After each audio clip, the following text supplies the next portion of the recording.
as a general existence as a teacher, I would say the heart of almost every teacher is in the right place, and it is often through circumstance, and it is through trying to achieve the best, but maybe having the concept of best tainted by external influences.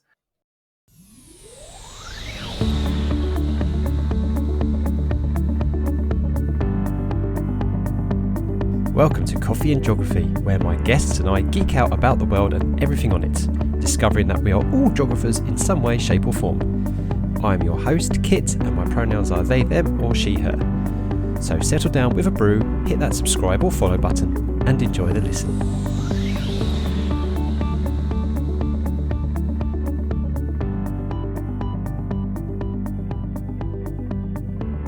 Hi everybody, welcome to Coffee and Geography, and I have someone in front of me virtually that I admit, and I'm actually saying it's him for the very first time, I've been trying to get hold of for a while, because we've collaborated a fair bit through the digital ether, but I've not actually sat down and have a one-to-one, and we were at risk of talking for, I reckon, hours before we even started recording, to be honest, Daryl. But Daryl Sinclair, it is so lovely to get you on your own for once.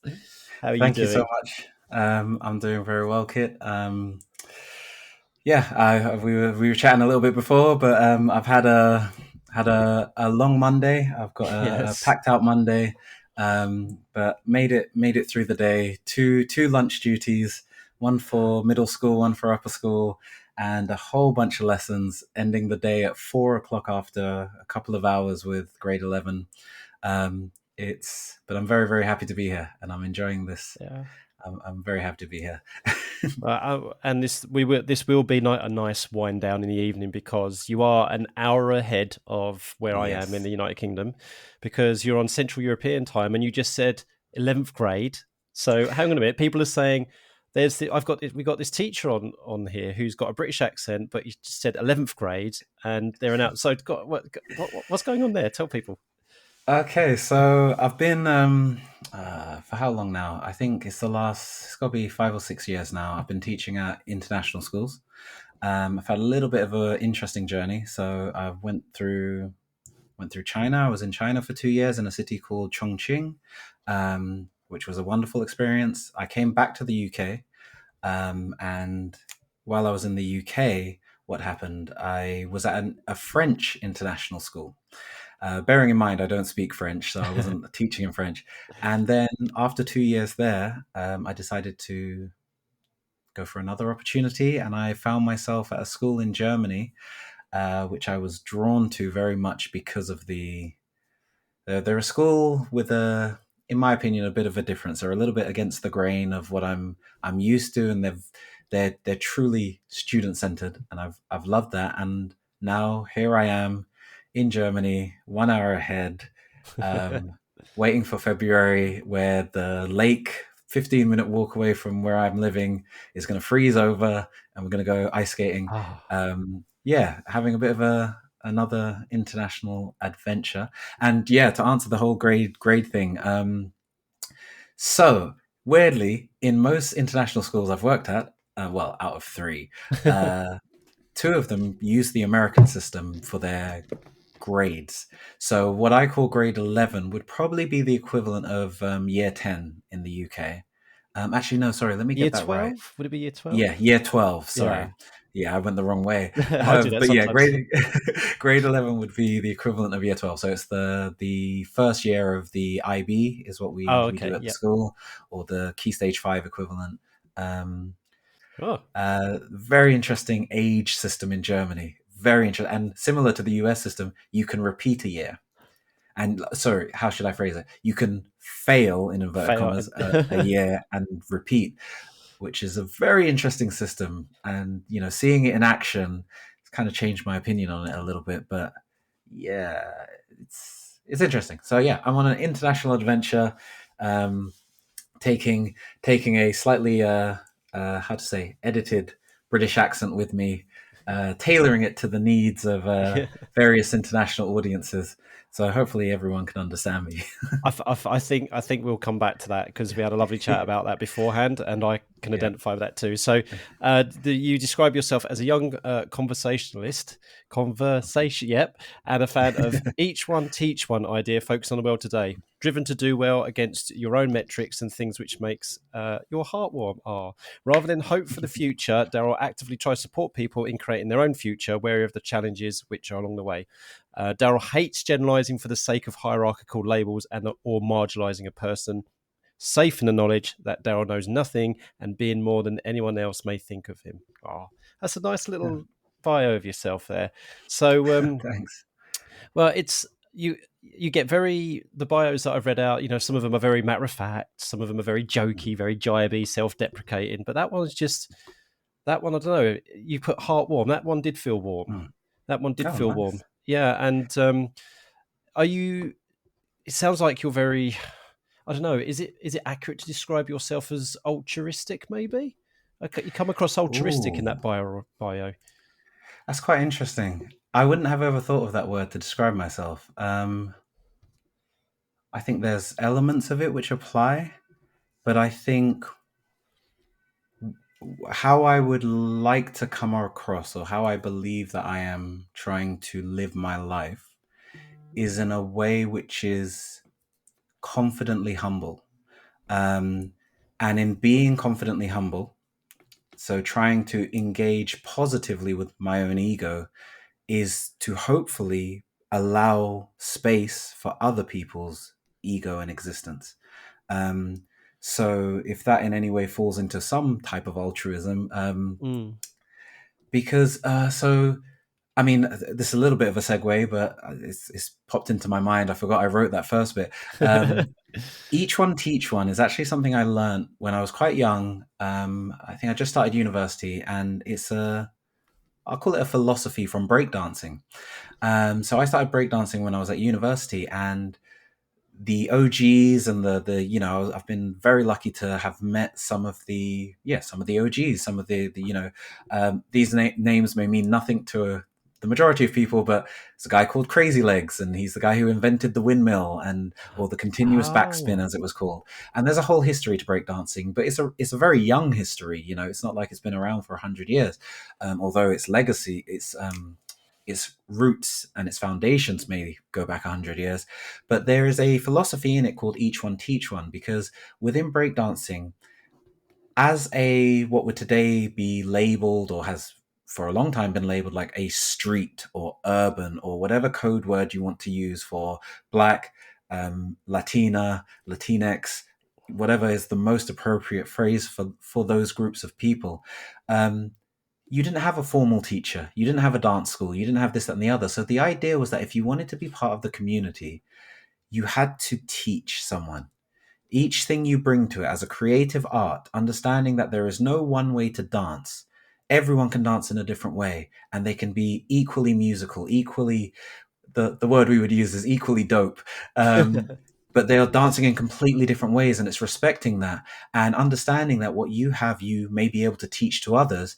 And although it's not explicitly said, it doesn't fit in a catchy four-word thing, but the idea that you'll be willing to learn from each other as well. And it's called each one teach one. If you're going to be part of the community, you should be willing, and able's the wrong word, but yeah, let's say willing to share your knowledge.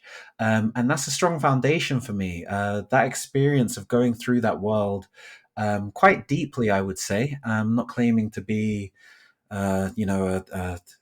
an OG boy or anything, but I had a good 10 years where I was competing.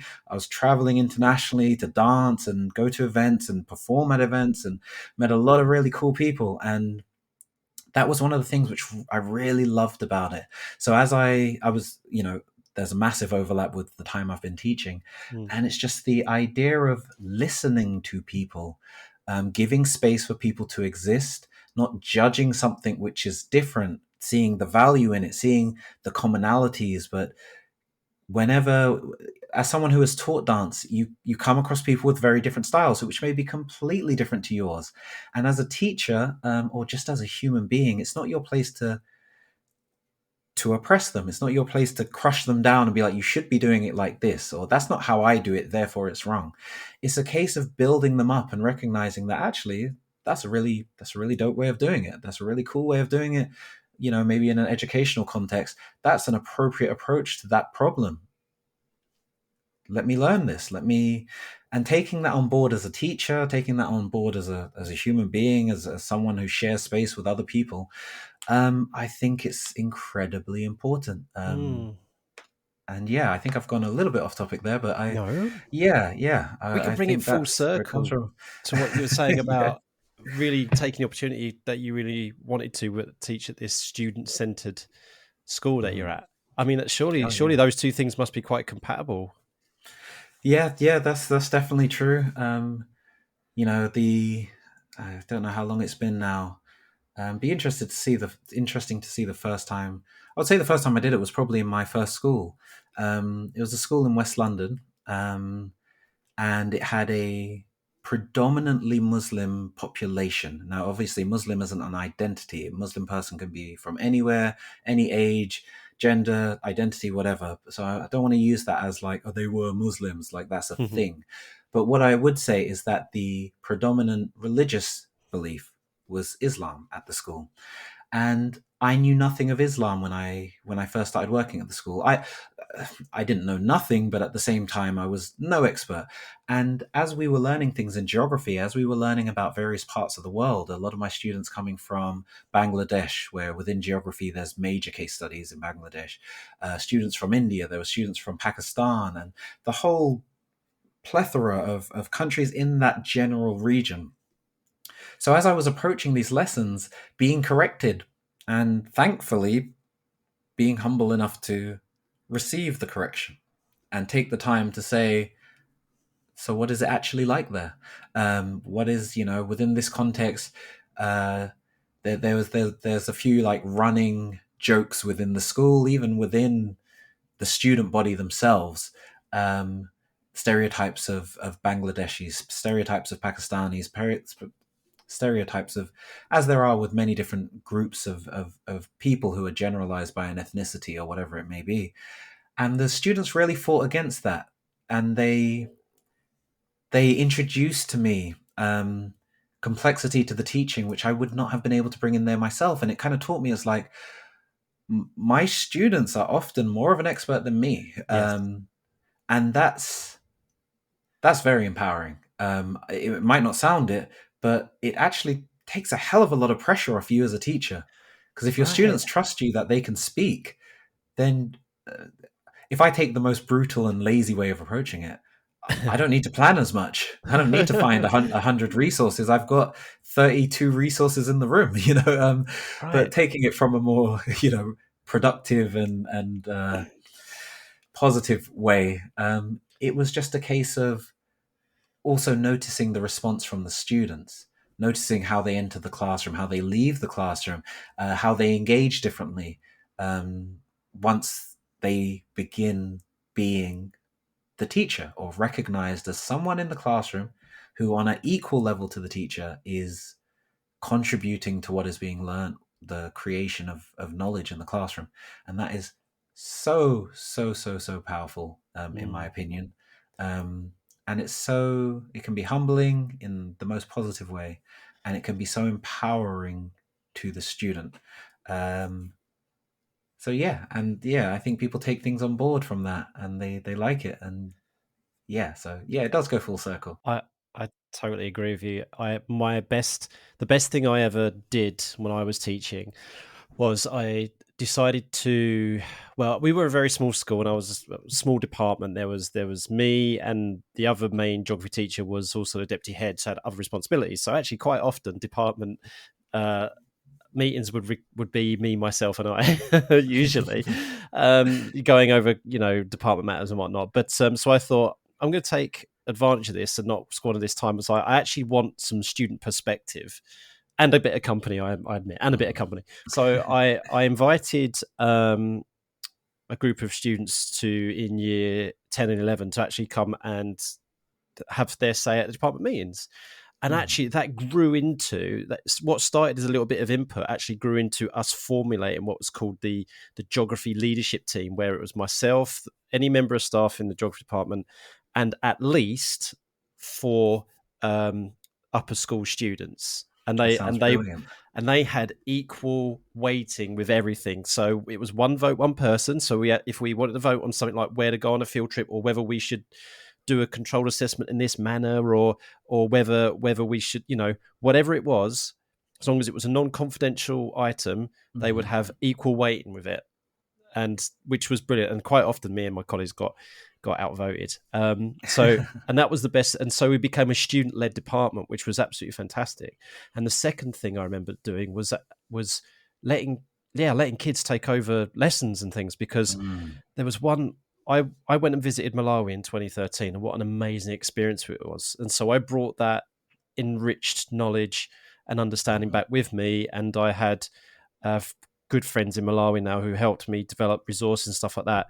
And then coming in through the school, and then up to year 9 when I taught that unit, we had a young lad who was half Malawian, who's very, very deeply proud and ingrained in his culture from Malawi, because his dad was Malawian from Lilongwe. Mhm. And I just said, I would be absolutely honoured if you would like to give a presentation to your class about what it means to be Malawi, and what, dispel some stereotypes, things you're proud of, your experience. And it was just something. It was. I always say, Daryl, it was the best lesson I never taught. It was amazing. It Yeah. and the kids were so empowered, and then it just became habit. Then every opportunity I gave, I just let the kids take over. And one kid got taken out of school because his family is half Italian, so he went. He went, got taken out of school partly over half term, partly over the school term. Went to Italy, came back, and I said, "Okay, I'll let you do one. Keep a diary." That's what I said. Keep a diary of your stuff. Mhm. And he came back, and he'd done this whole presentation about his trip, and he talked about Mount Etna and all this kind of stuff. And I just said, he said, Mick Swackley, how long have I got? I said, you can have as much of this lesson as you like. And it took Yeah. 45 minutes, and the kids just listened to him talk about his trip in Italy, and his background in Italy. Oh, best lessons ever, those two. So No, that's no, my I experience. no, no, I love that, and I would say it's a common thing I hear, and maybe it's a little bit of a cliche, but the idea that as teachers we often say in staff meetings and things that the best lessons are the ones you plan the least, the best lessons are the one where you talk the least, and so on and so forth. Hmm. And of course, that's not a hard rule, but there is much to be said about that. And I do think the more flexibility you have, combined with an openness to other voices in the room, yeah, it does often, what flows organically often flows better than that which is planned. Although it Right. might not hit the specific targets you pre-planned when you did your massive 12-week long scheme of work and blah blah blah blah blah, it will be hitting massively important things for the students and arguably for yourself. So I am looking forward to how to say, an improvement, the continued progression of curriculums and expectations for students, the incorporation of things such as I saw this on Twitter, which has caused me to have this person's name in my mouth. But they were someone who was my dissertation tutor on my MA. Oh. But Douglas Bourne has written a lot about. I say he basically coined the phrase 21st century skills, and the shift that he is very he's very wants to encourage the movement, and he identifies the movement of education towards skills rather than, dare I say, terminal abilities. I know that it probably sounds very similar, but a skill being how you interact with data, how Mm. you criticize and analyze the source, whereas a terminal skill might be how to structure an essay. It's much more you can do it or you can't. Whereas critically engaging with data is something that will take new shape every time you interact with a new piece of data. Um, ways of collaborating, ways of working with people. And these are the things which take new shape, new form every time you apply it. And when we do these more organic lessons, when we encourage and empower the student, we give them opportunity to apply those skills almost passively. We don't need to set a learning objective. All of you will do this, some of you will do this, whatever. We can actually just learn through experience, in a sense. It's a somewhat controlled experience. The teacher is there as a guide. You do your best to reap the best from every opportunity, but the trust that you put into your students, the opportunity you give them, will pay back manifold, because the students will understand, oh my goodness, my voice is actually heard here. Let me pay attention, because I might be able to say something else. Yes. Let me listen there, because if he makes a mistake, I can correct him. Or, oh, he's talking about my country, and he'll actually listen if I tell him something. That is, I'm hoping those are some of the thoughts passively going through my students' heads. And I think that's great. But I mean, without being all rainbows and butterflies, and I love talking about the potential of learning. The fact is, and I also don't want to dwell on the negative too much, but the fact is, it's just not being done broadly enough at the moment. We know many fantastic teachers, and without discrediting the hard work of any individual teacher, this is by no means an attack or personal attack or anything, but there are many teachers who, for whatever reasons and circumstance, it can be lack of support from leadership, it can be stringent, rigid requirements to stick to these outdated curriculums and requirements and exam boards. It can be a sheer lack of confidence, or too dominant an ego. So I have worked in a school, and I'm going to say this very vaguely, and anyone who knows me who's listening will know immediately where I'm talking about, but I'm not going to say anything about the school. But I have worked at a school which has what I would consider an almost toxic, no, I wouldn't almost consider, I would say a toxic consideration of student and teacher, with such a foundational from the ground upwards all the way to the leadership, the very head of the school, that the teacher is above the student. That I believe it ruins about half of the teaching that takes place. Now, that's not to say these kids don't get amazing exam results. They're fantastic kids. But then again, I've never met a kid in my life who I don't think is fantastic. So maybe I'm not the best person to be saying that statement. But the kids are fantastic. They do wonderfully. But where does it build them up? Where does it build them as people, as citizens, as people who, outside of the remit of a dominant authoritative figure who's telling them what to do, how will they succeed? Are we not just churning them up, ready for them to go into a workplace where they will be subservient to another leader? Or are we trying to create young people who will be able to be that leader, and not only be that leader, but that inclusive leader? That leader that we as adults who have gone through oppression and challenges, the leader that we want. That's what I want to do in the classroom. I want to create that leader that I wanted.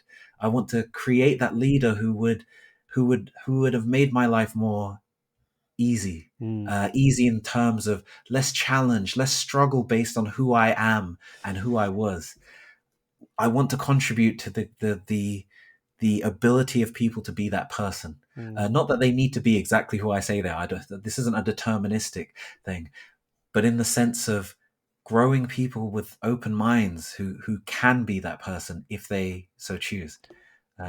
I've just been sitting here, kind of actually got quite introspective as you were talking, because I spoke to you quite candidly before we started recording about some of the reasons why I left the teaching profession, mental health and pressures and stuff like that. But the other reason why I don't make as well known, or as the other reasons, is I felt I was contributing to the system you just described. I was so determined to get, for good intentions, the purest intentions, because you love the kids to bits, but I was just another cog in that wheel to try and churn them out and get the best result for them possible, because I thought it was the best for them.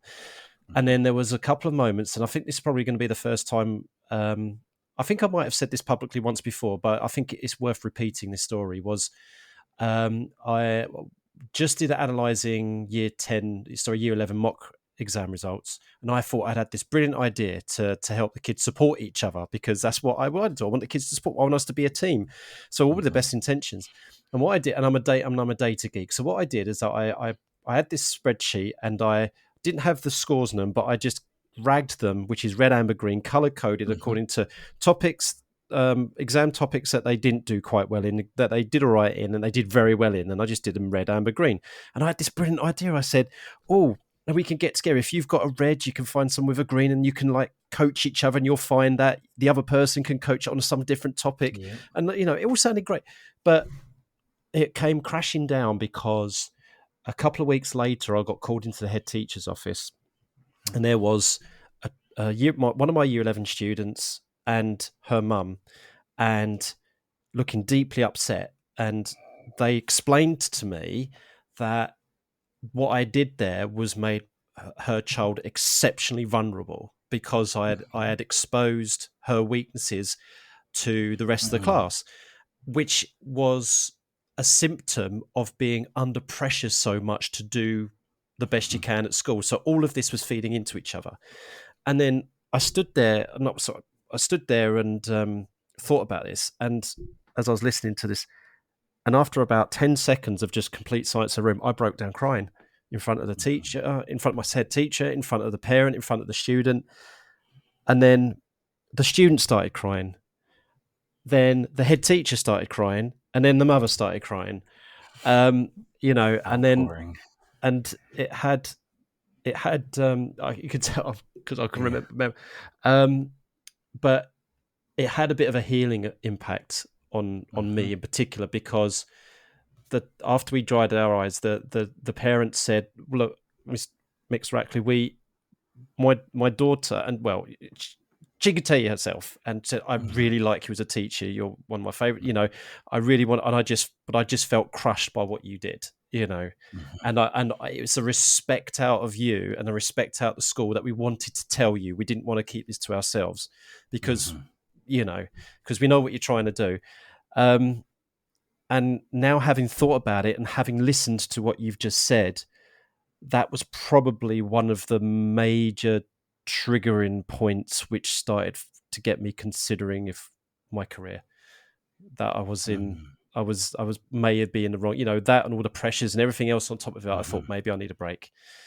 Um, yeah. I mean, thank you for sharing that. That Well, was. thank you for your insight, uh, because that's really helped me to kind of figure that out, really. And but I 100% agree with you, Dale, with the whole thing. And you're right. There are lots of teachers listening to this right now who are squirming a little bit about what we're talking about, but probably also kind of inside nodding with mhm. agreement. And we know there's some amazing teachers out there who love their children to bits. They love their kids to bits. Yeah, and I So mean, just to touch in on what you've just shared, it's um, I hope that not at all that anything I've said has come across in this way, but just to ensure, just for anyone who may have been touched by what I've said in perhaps a negative way, or anything that this may have brought up for people, um, just to reiterate, there is no teacher at blame for any of this. I mean,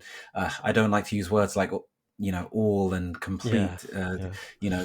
There are some bad teachers. Let's be real about it. But as a general existence as a teacher, um, I would say the heart of almost every teacher is in the right place, and it is often through circumstance, and it is through trying to achieve the best, but maybe having the concept of best tainted by external influences.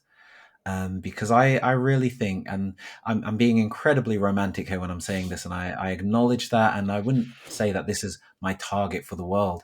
But if we were to remove all examination, and we were to remove all the rigid standards, I really wonder what classrooms would look like, and I think Mm, they'd look a lot closer to what we would want them to look like. I think they would become much more interpersonal spaces. A lot of the ego of teachers, and a lot of the actions that teachers take, which sometimes, through no intention of the teacher, put their students in a vulnerable position, are a result or a response to external requirements.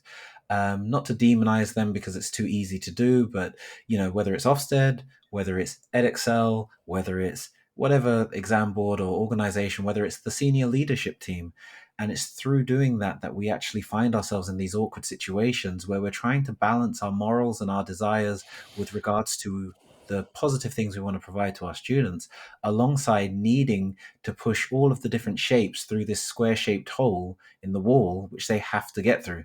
And this causes us to sometimes push so hard that the natural shape of the student is torn, is injured in us doing that. And hopefully we can move towards styles of teaching, to pedagogies and exam boards or lack thereof, which enable us to have, instead of a square shaped hole, maybe there is just a space big enough for everyone of any shape, of any disposition to fit through. And that would be the romantic goal. And I think where we are working towards that.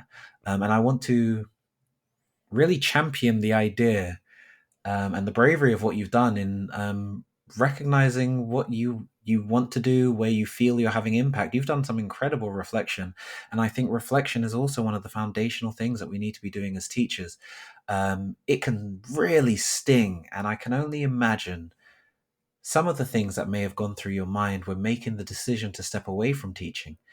We can be incredibly harsh on ourselves, especially as teachers, where many of our desires professionally are wrapped up with our personality, and they're wrapped up with our concept of the impact we want to have on the world. So to step back from that can invoke thoughts of, hopefully not to trigger anything, but to reflect on this further, but ideas of failing.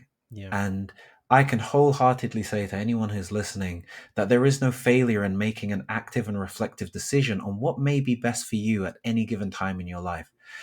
As long as the choices you're making do not intentionally or actively injure others, you can have 100% confidence. Obviously, if you've made the decision that I'm going to leave the school by throwing 3 kids out the window and burning it down on the way out, then I might say, you might want to think review about that that decision. Yeah. But, we need to look after ourselves as teachers. And in looking after ourselves, we actually look after our students better. And the impact of some of the things you do, like this, for example, who knows what our reach is? Who knows the impact we have and the little things which happen? So, yeah, I think there's so much to be gained. So I think it's awesome that you've. Thank you, Daryl. Thank you. That's been awesome. You're right. You say failure, and the class that I left in the middle of year 10 were also my form. Well, I had a year 10 form, and I had taught a lot of them for GCSE geography as well. So I felt like I was letting them down, leaving halfway through the GCSE, and it was the new reformed 9-to-1 GCSEs as well. So not only it was unknown territory, and I was leaving them right in the middle of it, and my form as well. I wasn't taking them into year 11, and you're right. I felt all these things, but someone else came in a little bit fresher than me, with brighter ideas, and they were okay in the end. They were okay, and I've gone on to do other things. Yeah, there's always something to make us justify not leaving. Yes, this is true. So, we can never look at it that way. And I wouldn't even necessarily use the language that someone came in who was fresher or whatever. They were different to you. Yeah, they certainly were different to me. There's no meaningful nature to, better or worse or whatever. And one thing I really like to say to new teachers, or when I've worked with or mentored an NQT and things like that, is generally within reason. I'm not a fan of generalizations, but I think this reads true and I think most teachers would resonate with this. The kids will do as well as they are going to do. And what I mean by that is, as a teacher, they're not our results, they're the students' results. And generally, if you are teaching a student and they get I've forgotten how it works now. I'm going to go with the IB scale. It goes from 7 is the highest, 1 is the lowest, and I'm just going to use that. But if you say that a student graduates with a level 7, they get the absolute top marks they possibly can. The truth of the matter is, it's incredibly likely that even if you had not been there for a single lesson, that's the kind of student who would have taken it upon themselves to at least secure a level 5, if not a level 6. If you have a Yeah. student who fails under your tutelage, it's very likely that if you weren't there at all, it's quite likely they would have got a similar result. And understanding that as a teacher, we are there as a catalyst. We're there as something which inspires, and something which sometimes our input isn't needed. Sometimes our input isn't helpful, especially at the highest levels. And when I say the highest levels, I just mean the students who are particularly self-driven, whatever that may look like as results. But our students will do as well as they will do, but we're there to make that journey easier for them. We're there to help them learn confidence in how they're learning, confidence in what they are attaining, and ensure that when they're doing that journey, it is as easy for them as possible. Now, I'm not going into the whole teacher as a guide thing. I think that's overly romanticized, and I think some people have gone too far down that route, and there's research to show that complete hands-off teaching is actually less effective. But what we are there for is to support. We are there to teach as well. We will sometimes be the source of some information, the source of some explanation. But ultimately, we cannot allow the results of our students to either provide us value to our lives or to be a burden on our shoulders. And by not allowing it to be either, we can interact honestly with our students, and we can interact with our whole heart without putting ourselves at risk. We can then leave schools, join schools, support students in a way which protects both ourselves and the student, because it's a very thin line between thinking to yourself, I'm responsible for their results, and taking credit for actually the hard work of a student, and subsequently thinking, these kids are doing bad because they don't listen to me, therefore they have to listen to me more. And you end up shutting down other voices in your classroom, which, as we've discussed, we need as many voices as possible in any construction of knowledge at any level if we want to move away from generalizations, stereotypes, from people being minimized, stepped on, oppressed, and being less able to interact as the people that they are, that they want to be, that they identify as they get older. And I don't think any teacher wants to have that negative No. impact. So we've got to empower, but we also don't need to shoulder that Atlas stone. We walk alongside our students. We don't carry them, we don't drag them, and they definitely don't drag us. Let's walk alongside them. It's a much easier journey. Like it. Yeah, and I like that image of the Atlas stone. It's very, very geography.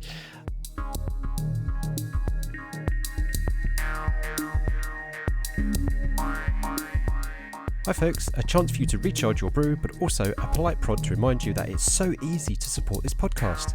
Simply liking, sharing, rating and reviewing means that it will get on more people's radar. Also, there are a few links down in the description which may be of mutual benefit. Please do check them out. Let's step on that, Daryl. We didn't manage to talk about at the very beginning, which is what we usually do at the beginning of this podcast. Is you just took a sip of your brew. I haven't asked you what you're drinking yet. Oh well, I'll be honest. I've been worrying that the clattering and swallowing and little noises it adds from my to the throat ambience. So I'm drinking, funnily enough, something that I could only find so far in the UK. I've forgotten the name of the brand. I think it's Pukka, and they do a one called Cleanse. It's mint, fennel, and I feel like there's one other thing in there, but it's definitely mint and fennel, and it's just a nice kind of. I like to drink it after dinner, and it just kind of flushes through you. Palate It's no sugar, cleanser? no caffeine. Yeah, a bit of a palate cleanser. And I drink this most evenings. I must admit, when I was making this, and I was like, oh yeah, thinking about this podcast, I was thinking to myself, I had a look at the packet, and the only locations I could find on it seemed to be, although it didn't explicitly, in my opinion, or at least not explicitly enough, say where the leaves came from, it seems to be a product of Australia and New Zealand. which was slightly unexpected to me. But Well, I'm no expert in where various well, tea listeners, leaves. And, you know why I'm yeah. doing this is for you to go and investigate. You know, we don't name drop for promotion. We name drop for you to go and investigate. Um, brilliant. Yeah. So, okay, so let's go back and think about there were some bits you mentioned a little bit earlier with regards to your moving around, working in national schools. You talked about your voice. We had this fantastic chat before we recorded Mm. about the voice. Um, something which so and let's just say what you said before, and then you can elaborate. So you said about having to you've changed your voice so people can hear you more clearly, and there was other reasons why that is. Like I'm from Harlow and Essex, and I've got Cockney dad, so and when I do talk to my parents, I do go a bit a bit more like this. I Dad, doing so I can slip back into that old kind of Cockney Essex hybrid, and if I do that when I was teaching, my kids wouldn't understand me because I taught in a school in Mm. Norwich and they were a bit different. And so I do speak a bit different now in order for people to do that. And also the other thing with my voice as well is I'm still considering whether I'm going to be doing voice therapy or voice coaching in order to Hmm. bring my pitch up because my voice does not match well in the stereotype, in the generalization. Stereotyping and the My normalizing. voice Yep. does not match my gender. So I can't. So when you were talking a bit earlier about what you were saying, I can kind of relate to it in that respect. But yeah, I mean, so your voice then. This is what we're hearing, everybody. It is a lovely podcast voice, I but was going to say the same to you. it's refined, isn't you said so? Well, yeah. I mean, okay. So I'm gonna take a slightly different approach to this time round, and so one of the things that I think we mentioned, but perhaps didn't spend too much time on, is the idea of code switching. Yeah, So the idea of a code being a way in which that you present yourself to a group of people. So similar to how if we were going to a pub compared to going to a fine dining restaurant, there would be an element of code switching. The way we carry ourselves, the way we would dress, the way we would speak would likely change. Now, from a I'll loosely say an ethnic perspective, from a consideration of personal identity. So whether that be to do with gender, whether that be to do with race, culture, religion, um, there can be many, many, in my opinion, more layers to it. So for myself, I grew up in South London. I grew up in an area called Thornton Heath, and I can barely remember the accent I had at that point growing up. I can remember some of the slang I would use. I think I spoke a lot faster at that time. But when I was growing up, I have this really distinct memory of my dad on the phone. So I think I was in at the kitchen table. I think I was eating, and he was like in the hallway on the phone. So back when phones had cables into the yeah, wall, and he was talking to a friend, and he was speaking in what I considered to be his normal voice. And in quick succession, this might have been over an hour, or it might have been over 20 minutes. I can't remember it that precisely, but I remember him finishing that phone call and starting another one, which I believe was with one of my uncles in Jamaica, Jamaica being where both my parents are from, and completely different accent,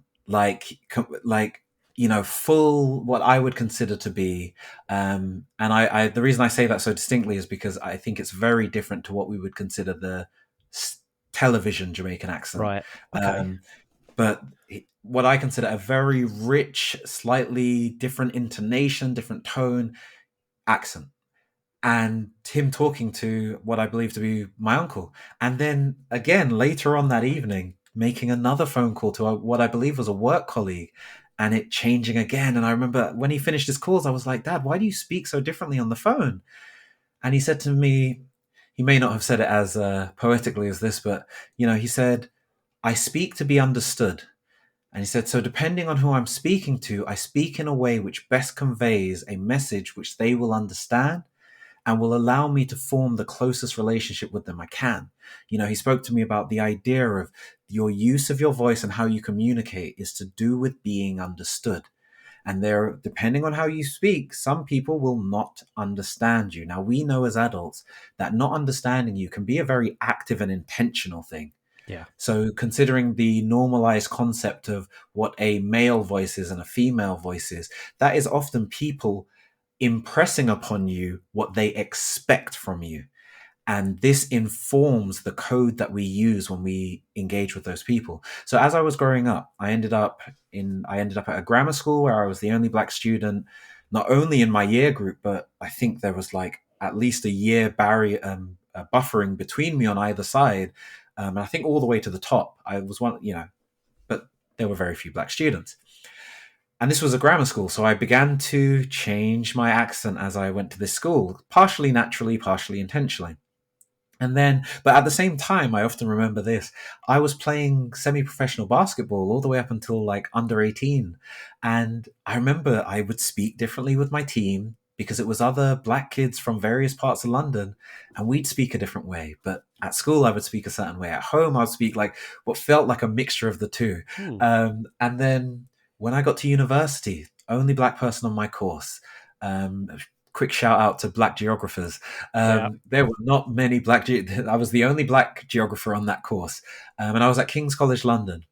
So quite often, people from my background, people who came from Thornton Heath, they didn't go to this uni or this, Russell Group universities.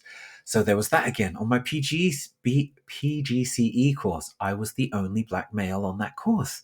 So time and time again, I'm finding myself switching how I speak to be understood, and it happened again when I entered the classroom, and especially working internationally, I found that I began slowing down how I speak, being very intentional with my pronunciation. Um, I began getting rid of certain London parts of my accent, which people found hard to understand. Students at my school, they it doesn't happen that frequently, but they love to. Whenever they refer to Harry Potter, they'll always say, "Sir, say cup of tea, say bottle of water." And I'll always say it, and they'll be like, "You don't sound British." And I was like, "Oh, you want me to say bottle of water?" Um, and Yes. it just doesn't fit for them. And Yeah. often the children, and I found this in many countries around the world where I've holidayed or I've worked, and people won't know where I'm from. Often the initial assumption is that I'm American, and actually that's one of the more common ones. But then people can never place whether like, well, it's not a New York accent, it's not an LA accent, but you don't sound British, and da da da da da. And I was like, then where the heck am I from? And explaining to people slash predominantly my students is that I've slowly, partially passively, partially subconsciously, but quite a large part consciously, I've constructed this way of speaking to be understood by as many people as possible. I've slowly recognized through my life that when I speak like this, people react differently. People tend to listen to me. Whether it's students, whether it's professional settings, whatever it is, I tend to find that has become a useful universal code for me, which I can use in almost any setting, and it gets me through, and it gets me through positively. It's also a voice which I've learned through my experiences that on the phone I'm very neutral. Hmm. I think generally people will default to white as my, if not that that's an ethnicity, but they will default to white. Or how should I say? I will say they will never identify me as black, and that's not something I'm proud of. That is a reflection of Yeah. issues in of itself. But this voice, it's just a voice that people go, okay, he sounds kind of educated. He sounds, it's like, and that's been very useful to me. But if you were to listen to me talking when it's just me and my wife, so after this, me and my wife will chat and she'll go, how did it go? My voice is going to change slightly. When I'm recording messages to friends on my phone or I'm chatting to friends, I will speak slightly faster. I might use slang specific to the childhood or the experiences I've had with that friend. If you hear me with my parents, I speak slightly differently. With my wife's parents, they have a very rich history, which I'll leave private to my wife. It's not necessarily my business to share, but they have a wonderfully rich history and many experiences that, I mean, my wife's father, like he should write a book. Some of the Hmm. things he's experienced in his life, and when I speak to them, I speak differently, and it's just something I naturally do. And I feel at this point I've lost all semblance of what I consider to be my voice. But I say that not as a point of, oh, I don't know what my voice is, some crisis of identity. This is my voice. Hmm. My voice is my voice is my decision to allow people to understand me. My voice is my vehicle to connect with people. So my voice is whatever I need it to be in order to make the richest connection I can with someone and to ensure they can understand me. So my voice has become dynamic, and I don't consider any individual voice to be my voice. They are all my voice. But perhaps I'm getting too And it's well, philosophical. and it's a, it, and what's it's if it becomes a tool for you that Mm. you're empowered to use rather Mhm. than forced to, Yes. to adapt or to put on, because and this is the struggle I'm having with my voice. This the first thing that people, rigging up. I'm having my windows, because I've got a couple of single glazed windows I need to sort out. And the first thing it says, "Oh, hi, hello, sir. How can we help you?" And just like, oh, so Yep.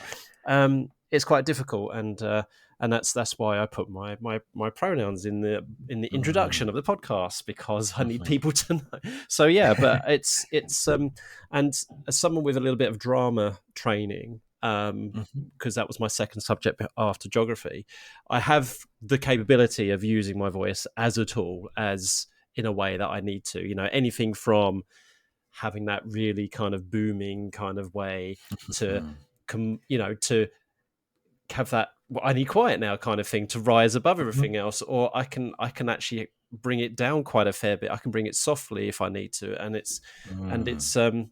it's yeah, it's something which yeah, I don't know. I keep going backwards and forwards, Daryl. I have a love-hate relationship with my voice. I've got friends who say, "Kid, don't change your voice. I really, really like it." And then other people are saying, "Kid, if you don't feel comfortable, you do what you need to do." So I don't know. I'm still the It's the incredibly rich. jury It was is one of out. my it's one of my modules on my the MA I did recently, and it was in development education and global learning, but there was a whole sequence about identity, and it was one of my favorite modules. And just the existence of that module within a course about education, I think, speaks to the. I was very happy to take that course. And there's a number of academics. There's no point quoting them, I don't think. But if anyone's interested, hit me up. But there's a number of academics who have written about the idea that your identity is, and I'm sure you're familiar with these concepts. You have your concept of self, and you have whoever you're interacting with, their concept of however they label you. So maybe some people will see you, the first thing they'll see is your skin color. Maybe some people, the first thing they'll see is how you're dressed. The first thing they'll see is whatever it may be. But however they label you, your actual identity is the meeting point of the identity that you believe you have and that you are expressing outwards, and people's engagement with that identity and how you are representing it. And then you end up with this awkward middle point. And this awkward middle point is where almost all human beings exist. And this is where our point of confrontation comes. It was like, if I'm not happy with how that other person is interpreting me, the truth lies in the fact that I have no direct power over that. The only power I have over that is changing how I represent myself. Mm, And that at times, as I'm sure for someone who is so experienced and developed in how they have reflected upon and identified themselves and gone through so many challenges to reach that, and I can completely empathize with that. My toiling with being identified, not identifying, being identified as Black, it's and it's like, so at what point do I stop being true to myself if I am changing my identity to ensure that people's interpretation of it is what I want it to right. be? So where do I exist in this three-way exchange? um and that is it's a fascinating It thing is to get fascinating. into. It is. And I've realized the more confidence you can have in that middle point, and recognizing that that middle point has no direct interaction with your identity, can be helpful for me, at least in my experiences and my time, working with therapy, working with different self growth, and really actively working on myself and my experience of the world. That's what has supported me. And I know it's not a fix all, and I'm not claiming like, why doesn't everyone think like this? No, you do what you need to Yeah. do. But for me personally, viewing it in that way, with 3 points of contact, me, them, and that awkward point in the middle that we typically occupy. How can I navigate this? If I have no control over that other person, where will I be happy with? Right. And how can I forgive their misinterpretations of me? and how much do I blame them for it? Yeah. It's just, yeah, it's a lovely thing. And let's bring it back to teaching. Yeah. That's where we are with our students. We need to learn to do our best. We are never without bias, we are never without preconception, but to see our students as clearly as we can, rather than seeing them as, this is how I interpret you. You are younger than me, therefore you earn these grades, therefore you did. We need to learn to see our students as, you are also a person. Yes. And if I can rip most of these labels aside, still acknowledging and respecting perhaps the labels that you personally choose to operate under or how you present yourself, we can have a much better conversation. Yeah. But if I just see you as the labels I have also put on you, there's a lot of layers before I'm actually interacting with you. Yes. Yeah. And yeah, we can't work like that and expect to empower people. Yeah. There's two things that come to my mind there. The first one is whenever trainee teachers I mentor or I coach, they say, if you can give us one bit of advice, what could you give us? I said, like, be a human being and teach your students like human beings. It's like, you have no idea how far that goes. Be fallible, make mistakes, say sorry when the apology is merited, backtrack, learn from them. And and then they'll respect you so much more because they'll see another human being trying to do their best, and they can feel comfortable that they are human beings trying to do their best. So that's the first thing I tell them. And the second thing is that I hope everybody listening to this conversation feels that, Daryl and I have got, very different life experiences. I've certainly got privileges that Daryl, probably may not have of growing up and whatnot. But I tell you what, us kind of having this conversation, we are related quite a fair bit. Yes. And it just goes to show how a lot of issues are intersectional. And if we all sat down and had a chat and we talked to each other and we had a conversation and we was just honest with each other, we will find common ground and things we can identify with, and then that will help us to move forward with things that we are incompatible with, because we can find common ground and build from that. And I think, and I've this is just, so I mean, we're almost an hour into the pod. Usually we cap it this about 45 minutes, but this has been so enriching and so it's enjoyable. I was going to say enjoyable. It's been fulfilling, the discussion that I've had. I mean, there is one more. I'm recalling the topics we were having in the preamble. I'll call The preamble. Let's call it the preamble. That I would like to revisit now. Looking at where this conversation has gone. Oh gosh, it's now blanked from my mind. Oh no.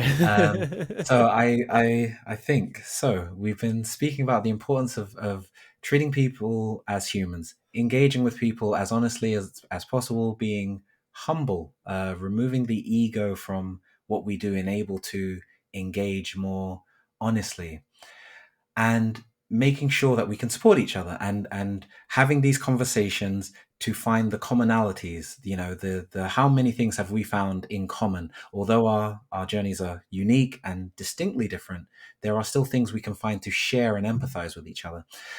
And that's kind of where I want to go back to. I think that not only is the conversation important, and whether it's conversation with your class as a class, whether it's with individual students, whether it's with your colleagues, your leaders, your whatever it may be, I also feel that we simply need to share our stories more. And yeah, this is something which is quite a burning point for myself at the moment, which I'm doing some writing about, to try and eloquently, hopefully, and purposefully talk about. But when we look at social media, when we look at conversations we have with friends, and this could be with anyone, but I'm going to focus on the concept of what I would define as the Black community. Now, when I use the term Black, I'm not referring to a race or an ethnicity, not that it ever has been applied in that way, but I'm speaking about people who, through their appearance, it may be skin color, it may be religion, it may be gender, it may be anything visual, something that they cannot immediately or easily change as such. They face oppression, they face some additional challenges, barriers.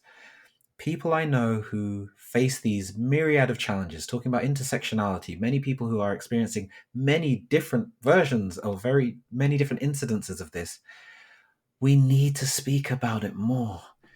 It doesn't mean that everything we talk about needs to be struggle. I don't need every time someone says, "Oh, I had a lovely I went to the bakery and I got a lovely jam donut today. It was delicious." But Mm. and then going into this may have been racism, this may have been a microaggression, this may have been this. We don't need to do that. We don't need to go, "Oh, the donut was delicious, but did you know the sugar probably came?" No, I'm not saying everything in life has to be a struggle. But I think we have to be honest to ourselves and to the people, or should I even say to the story that we tell, to acknowledge the challenges we face. Because I feel that there is an upcoming generation of disenfranchised, and yes, I'm going to use a word that powerful, disenfranchised young people who, through our failings as some of the first generations of different labels of people to become middle leadership, to become senior leadership, to become teachers of various topics, to become leaders of various fields, to have their own podcast, to have their own book, to do all these things, as some of the first generation to do that so broadly from historically oppressed communities.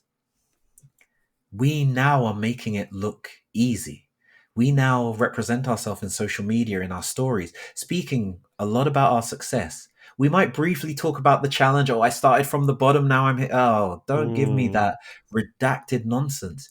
Tell me about the fact that you are still, if taking the black, using the dichotomy of black and white, we are still living in white spaces. If you're in Western Europe and you are someone like myself, you are a someone who would be labeled a minority Yeah. within your field, for whatever reason you may be labeled a minority, you are in a white space. You face untold challenges on a daily basis of varying gravity.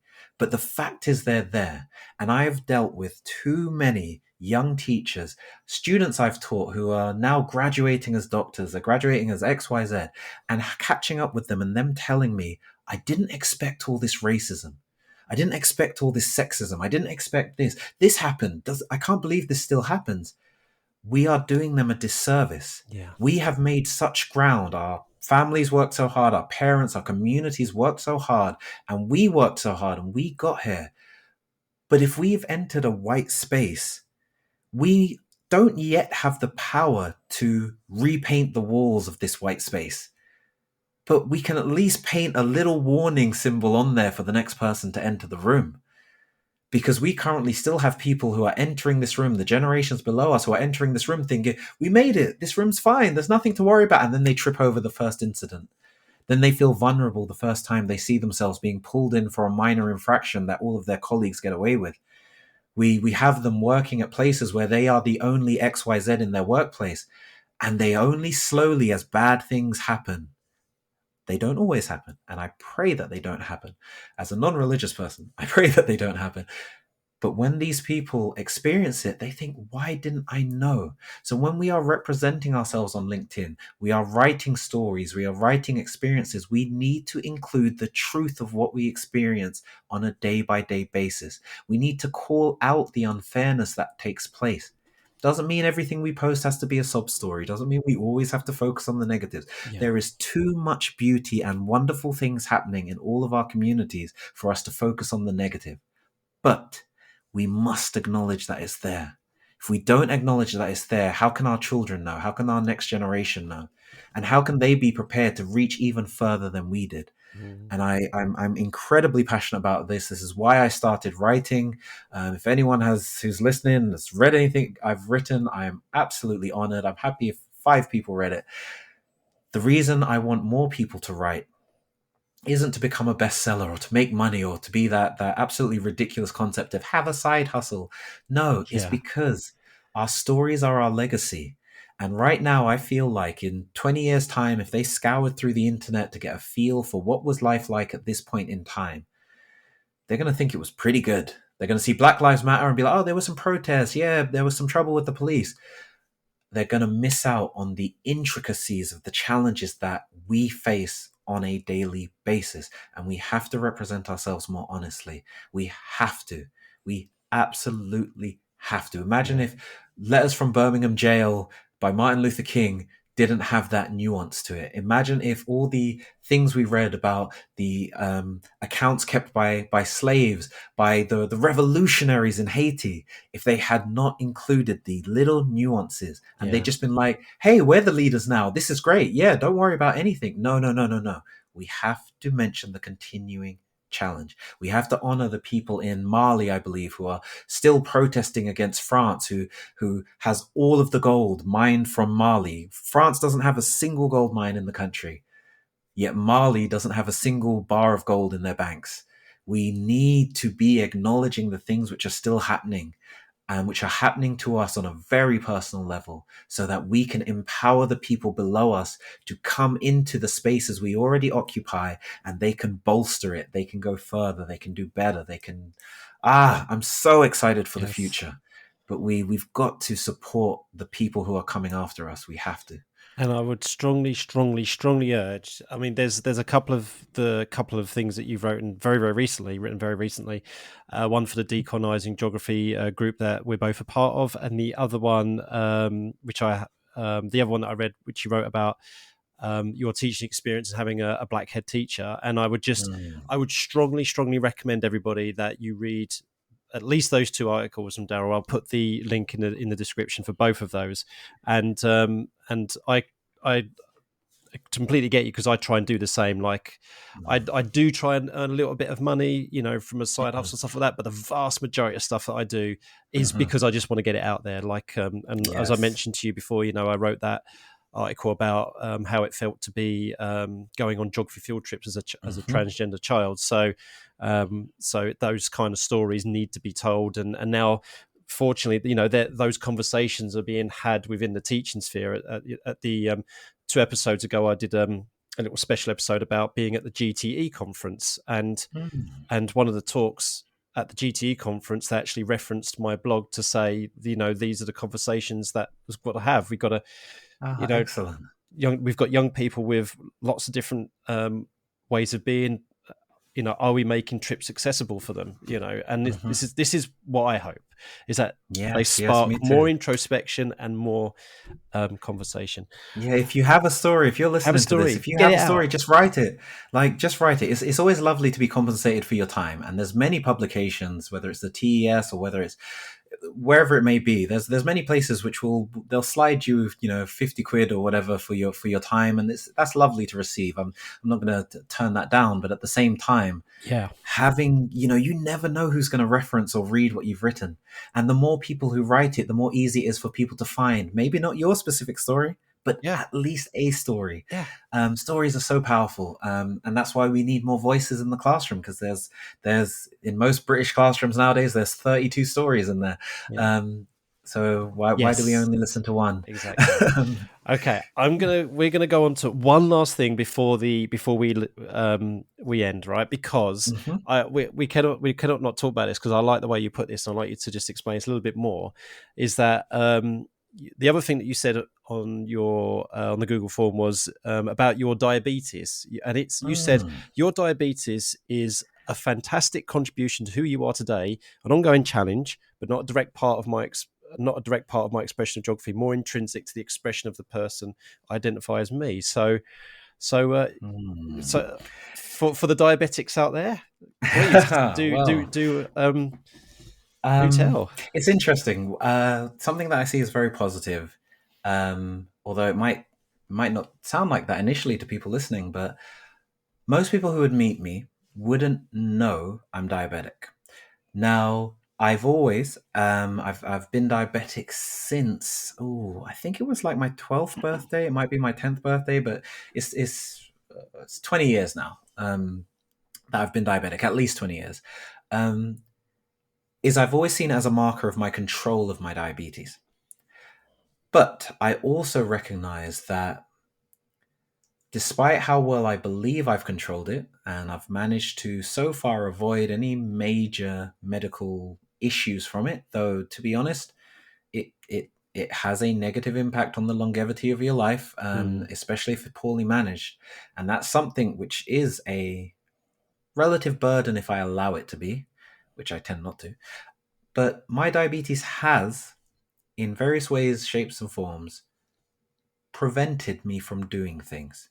Now, it's not something that I think the diabetic community likes to speak about a lot.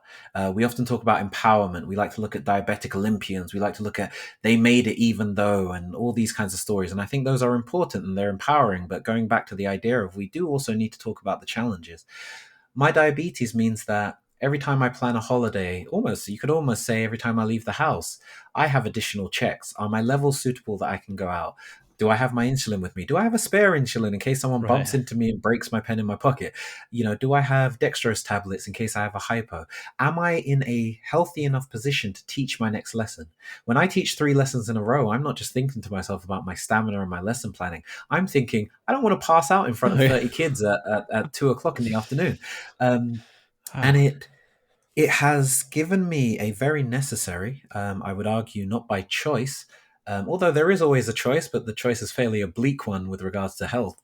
Um, I've been forced to become more aware and more organized to a degree, and also more accepting. I'm going to use this word. I think this is the correct word to use. I'm more accepting of failure. Now, I don't view failure negatively. I understand the concept of failure, and by definition, you could say failure is negative. But the context of failure is often what decides whether it is something negative or not. So, recognizing within myself that I have physical limitations, I have things which I have to be additionally aware of, additionally in control of, and therefore, if I make a decision, I don't think I can do that right now. I'm going to take half an hour to have something to eat. I'm going to do this. That's not a failure. And recognizing that not everyone in the world has diabetes, but almost everyone in the world has something which might make them have to make that decision. Mm. So, therefore, seeing a student struggle with something or make a decision not to do something, always thinking to yourself, there might be something else going on. And I think it has formed an empathy within me. And I think part of it, going back, was the idea that many of my friends don't know I'm diabetic. And I always wonder when I tell them, because sometimes I have to, not at all that it's hidden. I want to make that very clear. I do not hide my diabetes. But at the same time, I don't run into every new friendship I make and go, hey. Hey. Um, so, um, I often think to myself, does that change in any way, shape, or form how they view me? Because if you watch me as a person and you think, oh, he's doing really well, he's doing this, blah blah blah, and then I let you know the additional challenges I'm actually calculating on top of everything else that I'm doing, do you respect me more? Do you respect me less? Do you now worry about me? Do I become a liability? It's a really Mm. interesting headspace, which really made me consider, firstly, how do I judge other people when I might not be aware that they're kicking ass and they're carrying an extra weighted backpack that I'm not aware of? Does it make me, with my diabetes, does it change how I judge myself? And it definitely has. It definitely has changed over my life how critical I can be. I mean, combined with the what I would strongly associate with the Afro Caribbean community, especially in the UK and I would argue the US, the mentality of as a black man, especially when I was going to a grammar school, you have to do well because, as happened at my school, I'm not going to go into it again, but my school at various points tried to kick me out. Not because I was poorly achieving, not because I was poorly behaved, not that either of those would be justification, unless I was literally fighting kids every day for no just reason. They were trying to kick me out. There's paper evidence of this.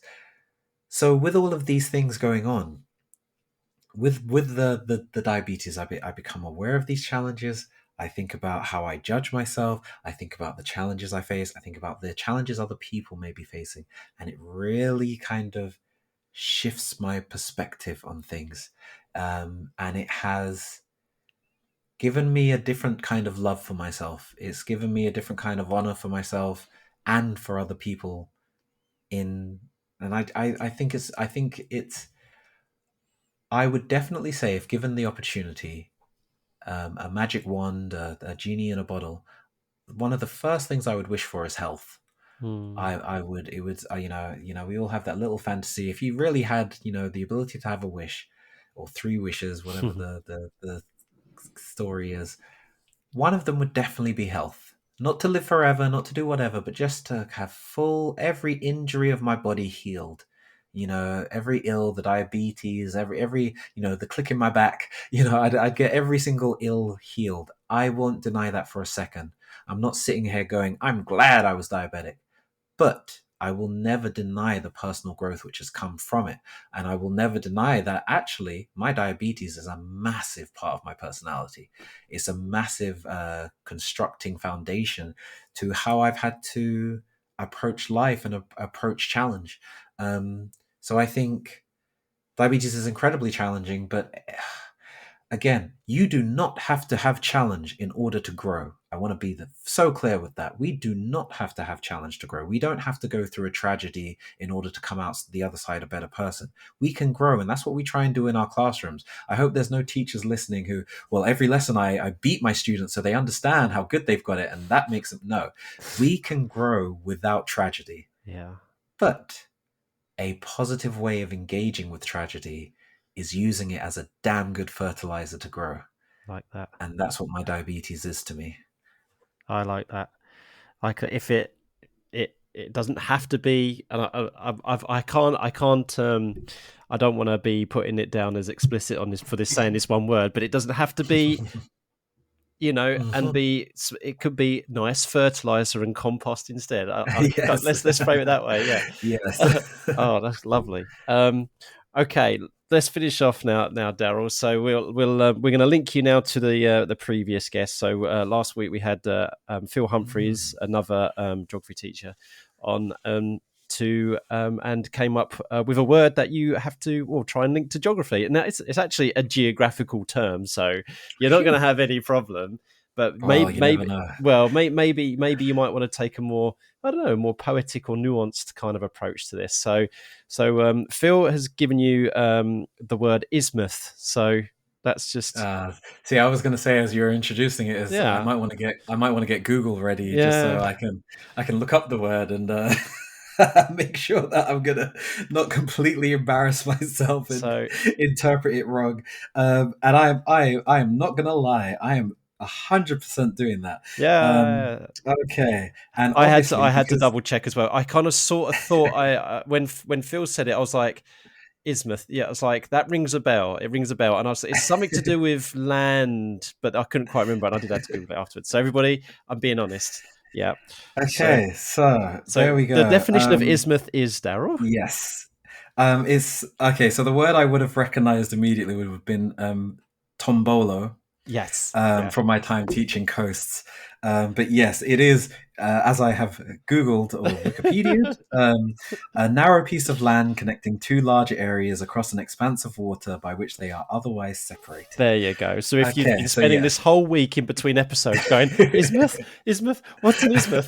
Then you're not alone. You've got two geography teachers here who weren't quite sure either. It just goes to show geography teachers don't know everything. Right then. So okay, so we can be a bit poetic about this, So you could talk about the connection between two, or whatever. It's up to you. Whatever you want to do for 30 seconds, Daryl, is entirely up to you. Just tell me when you're ready. So, sorry, this is 30 seconds talking about isthmus. Talking about isthmus. The word isthmus. So when you're ready. I'll go now. The word isthmus, connecting two otherwise separated bodies, is an interesting term. If I go all poetical with it, in that what we have to remember is that the two places are already connected. And what we have to do is learn to see that the body of water in of itself is a connection where we can swim across, we can sail across. But for some reason in the modern day, we only consider the two bodies of land truly connected if there is another piece of land between them. And always considering that ideas need to be connected by something which is the same is something false which we need to break in our education system. You can have two ideas and two very different people connected by something completely different, like a body of water. Yes. And they are still brought together. Yeah. And I'm going to leave it there. I don't care that went further than 30 seconds. It was well deserved. That cup was overflowing and it was beautiful. Just the way it was just lapping over I love it. Thanks. No, that's brilliant, Daryl. And so now it's your turn to come up with a word for the next guest. So Okay. What do you think you go for? It could be anything you like. It could be something we've talked about. It could be any completely random Does word. it have Doesn't to be matter. specifically geographical? No, No, no. no. In fact, that was Okay. probably the most Um, geographical term for this podcast we've had. I think maybe. Okay, interesting. Can I tell you three words which I've got playing around in my Okay. mind at the moment? All right. Yeah. Um, the first one is dope. Yeah. Okay. Um, Nope. and should I give a definition or should I avoid that for now? You can. Well, Or can I tell you where the word is from? you can tell us where it's from then. Yeah. So I'm thinking of the word dope, and I'm thinking of it as a word which was produced by the culture of breakdancing. And that's where I'm thinking of. Now, I don't know how someone may interpret that or what they may think it means within the world of breakdancing. But yes, that's I'm gonna go with that I'll go just with dope. because Yeah.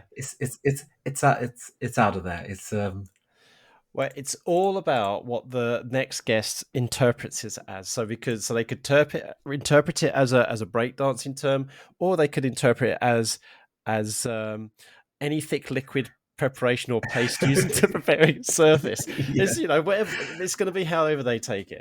So, but anyway, Hopefully brilliant. they'll go for like a language slang. I think Yeah, there's a few different cultures who've used that word, we'll maybe back see. in the 80s.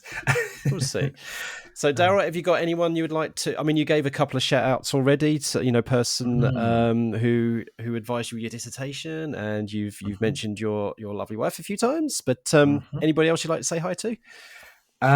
So I think I would be doing a disservice if I didn't give another shout out to Decolonized Geography, a wonderful group of individuals, which we're both a part of, which has led to a lot of learning for myself. And I think anyone who visits the website will find a lot of things on there which they will find very useful, including teaching resources, just to really, really plug it there. What else? Who else would I give a shout out to? I'd give a shout out to my wife because I can. Yeah. And I would give a shout out to you, Kit. Thank you so much for the invitation to this. I was ecstatic to receive such an invitation, and it's this is definitely a milestone for me. I don't know what that means to anyone listening, but it's a beautiful thing to be invited to anything. And I can put that on any level of social interaction. But thank you, and it's been a wonderful conversation. And I'd like to give a shout out to my students, all the students across the last 11 years of teaching. Wonderful people who have really, really contributed to a lot of happiness in my life and a lot of growth in my life. I don't know who to shout out. I think I'll leave it there. I feel like I've probably missed out someone super important who's it currently always grinding their happens. teeth. It always happens. But if you have been important in my life, I would hope that I give you enough love anyway. I don't think there's anyone who needs a shout out other than that. There's a lot of good teaching going on. There's a lot of great things going on. So yeah, keep striving. I'll give a shout out to myself. I've been doing some writing. I'd love it if people read it, gave me some feedback. Maybe strongly recommend. Maybe just read it. Maybe be inspired to write your own. But yeah, I'll give a little shout out to me. Let's honor ourselves a little bit sometimes. Yeah, and so people can connect with you on Twitter. So your Twitter handle is dsinclair17, I believe. So yep, it's a bit of a rubbishy one. There were 16 people before me. Yeah, dsinclair17. You can see me on Decolonizing Geography, the website, and there's a few little bits and bobs. If you search for D. Sinclair, hopefully a few things come up. Well, yeah. Daryl, you paid me a lovely compliment, but I have to say, having spoken to you on and off and read your stuff and listened and hearing your thoughts about certain things, I've always been an admirer of yours, and to finally get to speak to you and just reinforce the fact that I think you're a wonderful, beautiful human being, and just thank you so much for just your presence, everything, and just for enriching us all. It's just been absolutely lovely. So thank you so much, Daryl. And thank you very much, Kit. The same thing as I was going to mention it if you didn't. But yeah, we've done more work together than we give each other credit for. That's true. And a lot of good discussions. So yeah, thank you very, very much.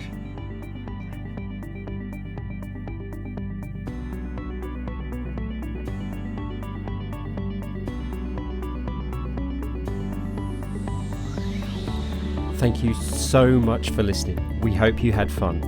If you haven't already done so, please subscribe so more stories and experiences can drop into your favourite podcast app.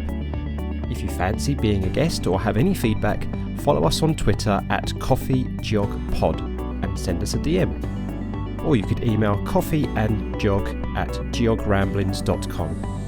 Until next time, keep geogging.